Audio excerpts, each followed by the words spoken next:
जीवन मात्र ऋण से ऋणी है। हमारे जीवन में गुरु ऋण, पितृ ऋण, मातृ ऋण, ऋषि ऋण हमारे जीवन में। और यदि ये पता होता कि चलती फिरती देवी इस दुनिया में कोई है तो मेरी माँ है, यदि ये पता होता कि चलती फिरती कोई चलता फिरता कोई देवता इस धरती में है तो मेरा पिता है, यदि ये मेरे बच्चे के कहीं कोमल से मन में, निष्कपट मन में, बचपन में ये संस्कार डाला होता, उसके मन में ये भाव पैदा होता, तो वृद्धाश्रम बनाने पड़े। ये वृद्धाश्रम तो हमने भारत में हिंदी में से वृद्धाश्रम कह दिया, ये पाश्चात्य जगत से प्रारंभ हुआ था। वहाँ इसे ओल्ड होम कहते थे। ये पाश्चात्य जगत में इसे ओल्ड होम के रूप में जाना गया।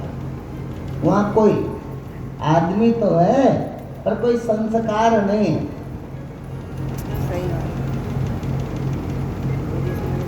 आज भी दुनिया के किसी कोने में बैठा हुआ मनुष्य आज भी भारत की तरफ देख रहा है। वो तो आपको नहीं पता, हम लोगों के यहाँ तो सैकड़ों की संख्या में अभी यहाँ से जाएंगे झांसी से, इतने बड़ा युद्ध के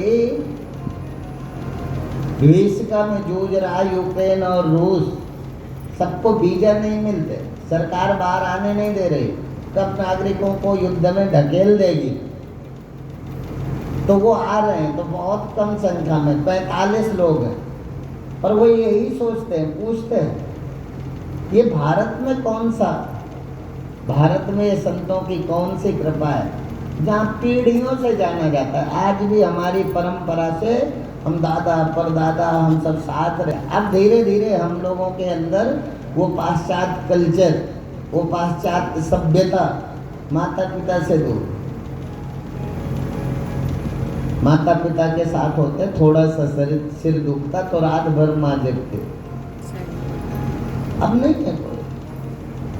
हम धीरे धीरे, अनाथ का दुख तो पता है, पर हम धीरे धीरे स्वयं अपने अनाथ होने के जिम्मेदार हैं। हम स्वयं अनाथ होते जा रहे हैं, हमारे माता पिता हमारे साथ नहीं है।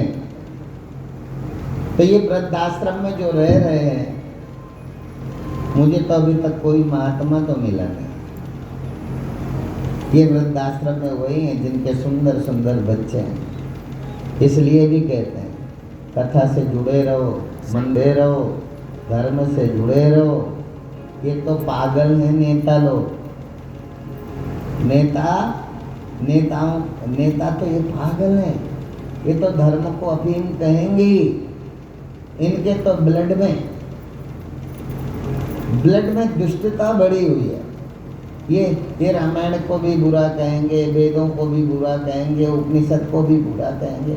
ये बुरा तो इसलिए कहते हैं, और बुरा कहने ये नेता बनने की चाहत इनसे शास्त्र को, धर्म को बुरा कहलाती है। नेता बनके इन्हें देश लूटना है, इसलिए ये बुरा कहते हैं। हिंदुओं में ही ये